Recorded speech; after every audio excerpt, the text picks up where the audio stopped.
CTET resources मध्ये तुमच्या सगळ्यांचं सहर्ष स्वागत आहे। आपण आपल्या या चॅनेलवर टीईटी पेपर 1, टीईटी पेपर 2 त्याचप्रमाणे सीटेट पेपर 1 आणि सीटेट पेपर 2 चा अभ्यासक्रम इथे आपण अभ्यासत आहोत। या मागच्या व्हिडिओमध्ये मी तुम्हाला डिसऑर्डर, त्याच्यानंतर मी तुम्हाला समावेशी शिक्षा, डेव्हलपमेंट, वायगोस्की हे पूर्ण आपले भाग तिथे झालेले आहे। आणि आज जो आपला भाग आहे तो असेसमेंटचा भाग आहे। हा टॉपिक आपण बघणार आहोत आणि हा जो टॉपिक आहे या टॉपिकवरचे प्रश्न उत्तर पेपरमध्ये येतातच। 100% आहे, सुटत नाही कुठले। तुमच्या लँग्वेज मध्ये पण येईल, तुमच्या सीडीपी मध्ये तर आहेच। ओके, आता आपण बघू की असेसमेंट कशा प्रकारे केले जाते। असेसमेंट 3 प्रकारचे राहतात, जसं assessment of learning, for learning, as learning हे आहे। आपण बघू जाता तर कसं आहे माहिती आहे का, असेसमेंट हा जो आहे हा एक इंटरनल पार्ट आहे, हे खूप महत्त्वाचा अंग आहे असेसमेंट। ठीक आहे, जोपर्यंत तुम्ही मुलांची असेसमेंट घेत त्याचं मूल्यमापन करते तोपर्यंत लक्षात येत नाही आपल्याला की त्याची प्रगती किती झालेली आहे। ठीक आहे, आणि बघा आता तुम्हाला बघू आपण की हा एक इंटरनल पार्ट आहे टीचिंग लर्निंग प्रोसेसचा। आणि assessment is the process of gathering and discussing information from multiple and diverse sources. Assessment मध्ये काय करायचं, ते गॅदर केलं जाते इन्फॉर्मेशन मल्टिपल सोर्सेस। कुठले सोर्सेस आहेत ते पण आपण बघणारच आहोत की कुठल्या सोर्सेसनुसार ते इन्फॉर्मेशन गॅदर केली जाते। In order to develop a deep understanding of what student know, understand and can do with their knowledge as a result of their educational experiences. म्हणजे काय माहिती आहे का, हे डेव्हलप केली जाते, स्टुडंटचं पाहिलं जाते की स्टुडंटची प्रोग्रेस कुठपर्यंत झालेली आहे। मग आता याच्यामध्ये तुमचं समेटिव्ह असेसमेंट पण घेतली जाते, युनिट टेस्ट वगैरे घेतली जाते ना शाळेमध्ये। एक पिरियडिक टेस्ट 1, पिरियडिक टेस्ट 2 वगैरे घेतलं जातं ना, तर हे समेटिव्ह असेसमेंटमध्ये येते। त्याच्यामध्ये ग्रेड्स वगैरे दिले जातात है ना। आणि काही कुठली अशी असेसमेंट, अजून असेसमेंट अशा असतात जसं फॉर्मेटिव्ह असेसमेंट असतात। फॉर्मेटिव्ह असेसमेंटमध्ये काय असते की तुमचं म्हणजे शाळेमध्ये प्रवेश केल्यापासून त्या एका वर्षाचा प्रवेश केला एका मुलाने तर मग चौथीमध्ये प्रवेश करतो, चौथीमध्ये पहिल्या वर्गावर म्हणजे त्या चौथीमध्ये प्रवेश केल्यापासून तर शेवटपर्यंत म्हणजे तो काय काय करतो, कुठल्या परिस्थितीला कशा प्रकारे तो डील करतो, त्यामध्ये त्याचं वर्तन कसं आहे हे सगळं असे फॉर्मेटिव्ह असेसमेंटमध्ये बघितलं जातं। पोर्टफोलिओ तयार करतो मुलांचा। बघा आता assessment is not only measure the progress and achievement but also effective of the teaching materials. आता असेसमेंट हे फक्त प्रोग्रेसच नाही, म्हणजे हे फक्त प्रोग्रेस, त्या मुलांची प्रगती तपासणे आणि त्यांची अचिव्हमेंट फक्त एवढीच असेसमेंट नाही आहे। असेसमेंट ही फक्त मुलांची प्रगती तपासणे आणि त्यांची अचिव्हमेंट बघणे, किती अचिव्हमेंट झाले, फक्त एवढंच नाही आहे। तर ते काय, effectiveness of the teaching material, जे टीचिंग मटेरियल वापरलं जाते त्याचं किती प्रकारात ते इफेक्टिव्ह आहे, किती प्रकारात त्यांनी काम केलेला, इफेक्टिव्हनेस दाखवलेला आहे, किती प्रकारे त्याचं काम केलं, याची सुद्धा असेसमेंट केल्या जाते। आता बघा असेसमेंटचे 3 प्रकार आहेत, assessment for learning, as learning आणि असे 3 प्रकार येतात। तर हे 3ही प्रकार खूप महत्त्वाचे आहेत आणि या 3ही प्रकारावरचे प्रश्न उत्तर हे विचारले जाते। तर बघू आता आपण पुढे कसं आहे। आता आपण बघूया की असेसमेंटचे 3 भाग कुठले assessment for learning, assessment of learning, for learning आणि ॲज लर्निंग असे हे 3 भाग आहेत। तर आता पहिले आपण बघूया की असेसमेंट ऑफ लर्निंग म्हणजे काय आहे। बघा आता it is defined as a process whereby teacher attempts to describe the knowledge of students. म्हणजे हे असेसमेंट तेव्हा घेतलं जाते त्याच्यामध्ये स्टुडंटचं नॉलेज चेक केलं जाते, तुमचा स्टुडंट किती प्रकारे नॉलेज गेन करू शकला, म्हणजे टीचर्सनी जे काही तुम्हाला शिकवलेलं आहे, टीचर्स जे काही तुम्हाला शिकवतात ते स्टुडंट्स किती प्रकारे गेन करतो, स्टुडंट्सना किती ते चॅप्टर समजलेलं आहे, याला समेटिव्ह असेसमेंट असं म्हटलं जाते। समेटिव्ह असेसमेंटमध्ये काय असते, म्हणजे या असेसमेंट ऑफ लर्निंगचा जो प्रकार आहे तो आहे समेटिव्ह असेसमेंट। आता समेटिव्ह असेसमेंटमध्ये काय असते की टॉपिक दिला जातो, जसं आता युनिट टेस्ट आहे, युनिट टेस्ट 1 आहे। आता युनिट टेस्ट 1 मध्ये काय आहे, टॉपिक दिला जाते तुम्हाला की ह्यात एवढे तुम्ही चॅप्टर करून द्या, तुम्हाला जर समजा तरी दिला असेल की 5 चॅप्टर तुम्ही करून या। मग आता 5 चॅप्टरचे रिव्हिजन घेतल्या जाते है ना, टीचर्स रिव्हिजन करून घेतात, टीचर्स ते म्हणजे पाठांतर करून घेतात याला. आणि ही समेटिव्ह असेसमेंटमध्ये काय होतं माहिती आहे का, समेटिव्ह असेसमेंटला इतकं जास्त प्रभावी याच्यासाठी नाही मानलं जात, कारण समेटिव्ह असेसमेंटमध्ये जास्तीत जास्त मुलं काय करतात, ते पोपटपंची करण्याच्या ह्याच्यात राहतात. ते समजत नाही, ते समजून नाही घेत, कंटेंट ते समजून घेत नाही, कारण की त्यांना तिथे मार्क्स जास्त पाहिजे असते. म्हणजे त्यांना तिथे ते 80 पैकी त्यांना एवढे मार्क पाहिजे, 70 मार्क पाहिजे किंवा 80 पैकी 80चा टार्गेट असतो. त्याच्यामुळे ते मुलं काय करतात की घोकंपट्टी करतात.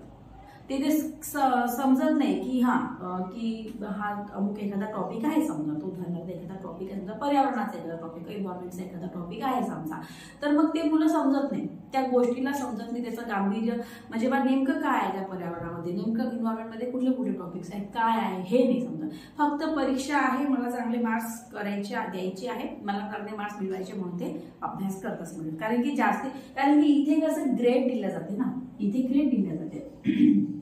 इथे काय होते, ग्रेड दिला जाते तुमचा A, B, C, इथे हा ग्रेड दिला जातो. आणि या A ग्रेडमध्ये येण्यासाठी सगळेजण धडपडत असतात, आपल्याला माहितीच आहे. A ग्रेडमध्ये येण्यासाठी सगळेजण धडपडत राहतात. तर त्याच्यामुळे काय होतं माहिती का, इथे मुलं जास्तीत जास्त फक्त पाठांतरावर जास्त भर देतात. गोष्ट समजण्यापेक्षा ती पाठांतरावर जास्त भर देतात. त्यामुळे त्यांना एवढं यशस्वी मानलं जात नाही समेटिव्ह असेसमेंटला. आणि अजून काय होतं माहिती आहे का, समेटिव्ह असेसमेंटमध्ये टीचर्स सुद्धा माझा काही टीचर्स काय करतात की रेडिफोर्समेंट पण देतात. रेडिफोर्समेंट आपण शिकणार आहोत, त्यामध्ये पॉझिटिव्ह रेडिफोर्समेंट, निगेटिव्ह रेडिफोर्समेंट ह्या गोष्टी राहतात. पण टीचर सुद्धा येतात की हा तुम्हाला इतके चांगले मार्क्स मिळाले पाहिजे, म्हणजे मग तुम्हाला मी ही गोष्ट देईल, अमुक गोष्ट देईल, किंवा ज्याचा फर्स्ट नंबर येईल त्याला मी काही प्राइज देईल. आता ह्याच्यासाठी सुद्धा मुलं काय करतात की मला चांगला प्राइज मिळाला पाहिजे, पहिला नंबर माझा आला पाहिजे, त्याच्यासाठी सुद्धा मग मुलं काय करतात, जास्तीत जास्त चांगला अभ्यास करण्याचा प्रयत्न करतात. बघा, ही गोष्ट हे जी आहे हे तेवढ्या पुरतं ठीक आहे की त्यांना चांगले मार्क्स येण्यासाठी ते प्रयत्न करतात, हे करतात सर्व बरोबर. परंतु यांचं म्हणणं एवढं आहे की असेसमेंट जे तुमची ऑफ लर्निंग आहे, त्या असेसमेंट ऑफ लर्निंगमध्ये ती मुलं जे आहे ते त्याचा कंटेंट न समजता, त्याला समजून न घेता नुसतं पाठांतर करे भर देतात, म्हणूनच ती यशस्वी ठरल्या जात नाही. शाळा कॉलेजमध्ये हे वापरलं जाते, आपण हिला बघतो. चला समोर जाऊया आता, असेसमेंट फॉर लर्निंग. आता असेसमेंट फॉर लर्निंग ही फार महत्त्वाची, हे खूप जास्त इम्पॉर्टंट आहे. आणि असेसमेंट फॉर लर्निंग मध्ये तुमचं फॉर्मेटिव्ह असेसमेंट येते. असेसमेंट फॉर लर्निंग मध्ये तुमचं काय येते, फॉर्मेटिव्ह असेसमेंट येते. आता बघा, it usually occurs throughout the teaching and learning process, आणि here teacher plans assessment with feedback to students. आता ही का बरं पॉझिटिव्ह आहे, ही का बरं जास्त इम्पॉर्टंट समजल्या जाते, कारण काय असतं माहिती आहे का, ही जी असेसमेंट फॉर लर्निंग आहे ही पूर्ण वर्षभर घेतलं जाते. म्हणजे पूर्ण वर्षभर मुलांचं ऑब्झर्वेशन चालू असते की मुलगा काय करतो, एक विद्यार्थी काय करतो, एक विद्यार्थी अमुक एखादी सिच्युएशन जर आली तर विद्यार्थी तिला कसं डील करेल, विद्यार्थीला कसं डील करेल हे त्याच्यामध्ये बघितलं जातं. आणि आणखी काय असते फॉर्मेटिव्ह असेसमेंटमध्ये हे लोक काय करतात, पोर्टफोलिओ तयार करतात. म्हणजे विद्यार्थ्याचा कसा पोर्टफोलिओ आहे, सुरुवातीपासून पद्धतीने कसा सगळ्या गोष्टी केल्या, त्यांना प्रोजेक्ट दिले जाते, ज्यामध्ये वेगवेगळ्या प्रकारचे प्रोजेक्ट दिले जातात आणि ते प्रोजेक्ट मग ग्रुप बनवले जाते मुलांचे, आणि मुलं कशा प्रकारे ते हँडल करतात प्रोजेक्ट, कशा प्रकारे ते डील करू शकतात, किती प्रमाणात ते यशस्वी होतात, हे या फॉर्मेटिव्ह असेसमेंटमध्ये होते. यामध्ये कुठल्याही प्रकारचे ग्रेड दिल्या जाते. जसं समेटिव्ह असेसमेंटमध्ये ग्रेड दिल्या जाते ना, पहिला दुसरा ABCD जे काही आहे ते, पण फॉर्मेटिव्ह असेसमेंटमध्ये तुम्हाला ग्रेड दिला जातो. यामध्ये फक्त काय होते की टीचर्स जे आहे ते फीडबॅक देतात, आणि इथे टीचर ॲज अ फॅसिलिटेटर राहतो. याचे तुमचं जे काही फॉर लर्निंग आहे ना, यामध्ये टीचर फॅसिलिटेटर राहतो, याची भूमिका फॅसिलिटेटरची राहते.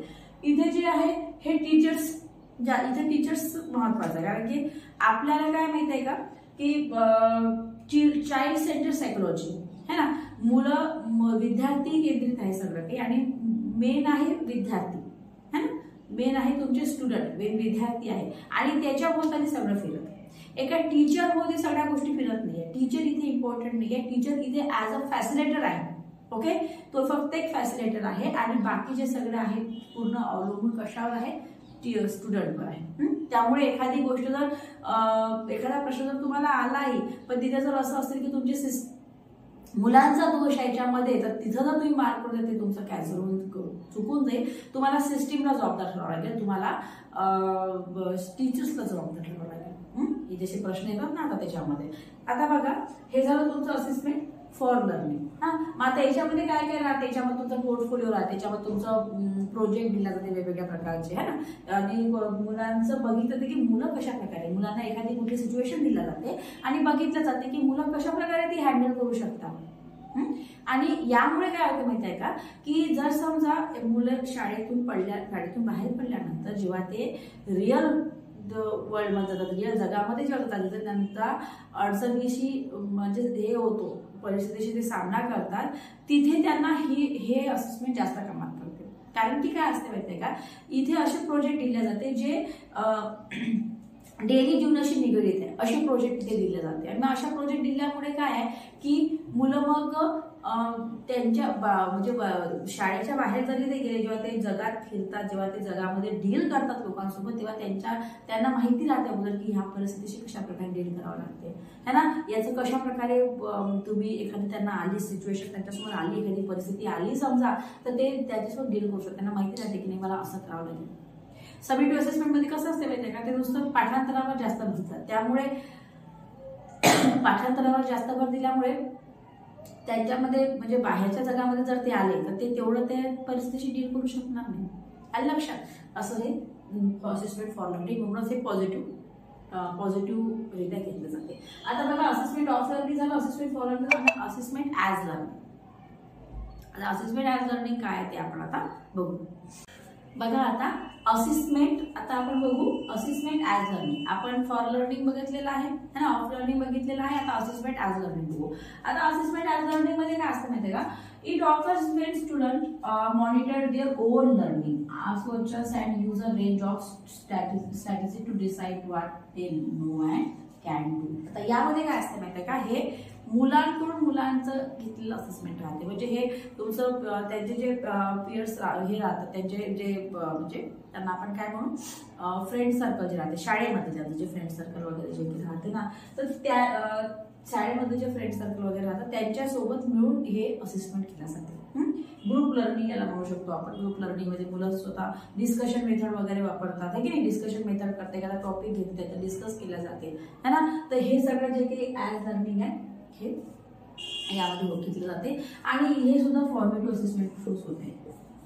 याला सुद्धा फॉर्मेटिव्ह, इथे सुद्धा फॉर्मेटिव्ह असेसमेंटच तुमचं घेतलं जाते. ठीक आहे, फॉर्मेटिव्ह असेसमेंटच तुमचं इथे घेतलं जाते.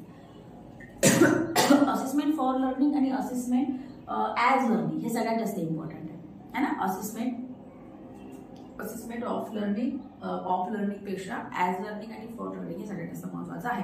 आता आपण एक तक्ता बघून घेऊ. त्या तक्त्यामध्ये मी तुम्हाला सांगते की असेसमेंट फॉर लर्निंग, ऑफ लर्निंगला काय काय घेतलं जाते आणि कसं कसं केलं जाते. म्हणजे तुमच्या काय होईल की होल कन्सेप्टच लक्षात येते. बघा मग आता आपण assessment of learning, for learning आणि ॲज लर्निंग याचं मी तुम्हाला असा एक पूर्ण एक चार्ट तयार केलेला आहे. या चार्ट तुमच्या लक्षात येईल. आता तुमचे कन्सेप्ट क्लिअर होऊन जातील की नेमकं काय आहे. तसं आता असेसमेंट ऑफ लर्निंग आहे, ह्याच्यामध्ये काय घेतलं, त्याच्यामध्ये समेटिव्ह असेसमेंट घेतलं. फॉर लर्निंग मध्ये तुमचं फॉर्मेटिव्ह असेसमेंट असते आणि ॲज लर्निंग मध्ये सुद्धा फॉर्मेटिव्ह असेसमेंटच असते. फक्त असेसमेंट हे जे तुमचं ऑफ लर्निंग आहे याच्यामध्येच तुमचं समेटिव्ह असेसमेंट असते. त्यानंतर फॉर लर्निंग आणि ॲज लर्निंग या दोन्हीमध्ये काय असतं माहिती आहे का, फॉर्मेटिव्ह असेसमेंटच राहते. त्याच्यानंतर याच्यामध्ये बघा, teacher determine the process or application of knowledge. याच्यामध्ये टीचर ठरवते तुमचं कशा प्रकारचं स्टुडंटचं नॉलेज आहे, कशा प्रकारे ते ग्रो करत आहे, तुमचं टीचर ठरवतात. आणि याच्या teacher and peer check the progress. याच्यामध्ये टीचर सुद्धा आणि जे स्टुडंट आहे हे सुद्धा काय करतात, प्रोग्रेस चेक करतात. आणि याच्यामध्ये काय असतं माहिती आहे का, learners take responsibility for their own learning. याच्यामध्ये मुलं स्वतः स्टुडंट रिस्पॉन्सिबिलिटी घेतात स्वतःच्या लर्निंगची, ते स्वतःच रिस्पॉन्सिबिलिटी घेतात है की नाही. चला आता याच्यामध्ये काय माहिती का, टीचर्स घेतो. हे कोण घेते, तुमचं टीचर्स घेते आणि तुमचं पेअर्स घेते. स्टुडंट्स राहतात त्याच्यामध्ये, स्टुडंट्स आणि टीचर्स घेतात. आणि याच्यामध्ये फक्त लर्नर्स आणि त्यांचे पेअर्स राहतात. फक्त लर्नर्स अधिगम म्हणजे तुमचे विद्यार्थी, त्यांचे पेअर्स, त्यांचे मित्र मैत्रीण असं आपण घेऊ शकतो. त्याच्यामध्ये ह्याच्यामध्ये ना रँकिंग दिलं जाते. हे जे तुमचं हे जे आहे ना समेटिव्ह असेसमेंट जे आहे ना, तर याच्यामध्ये काय होतं माहिती आहे का, रँकिंग दिलं जातं. ग्रेड सिस्टीम असते याच्यामध्ये तुमची. ओके, आणि याच्यामध्ये काय घेतं ते तुमचं युनिट टेस्ट है ना, त्यानंतर तुमची जी लास्ट वाली वार्षिक परीक्षा है ना, युनिट परीक्षा, युनिट टेस्ट वार्षिक परीक्षा वगैरे घेतात. त्याच्यामध्ये ग्रेड दिले जाते, ABCD अशी ग्रेड याच्यामध्ये दिल्या जातात. त्याच्यानंतर फॉर लर्निंग कशासाठी होते? फॉर लर्निंग मध्ये ग्रेड दिला जाते का? हो नाही, फॉर लर्निंग मध्ये ग्रेड दिला जाते. तर फॉर लर्निंग कशासाठी होते? For learning he improve learning, तुमची लर्निंग सुधारण्यासाठी फॉर लर्निंग घेतली जाते. आणि जे ॲज लर्निंग आहे ती कशासाठी घेतली जाते? की deeper learning and knowing how to learn. कशासाठी घेतलं जाते? डीपर लर्निंग साठी आणि माहिती करण्यासाठी की शिकायचं कसं याच्यासाठी ते घेतलं जाते. है ना सोपं?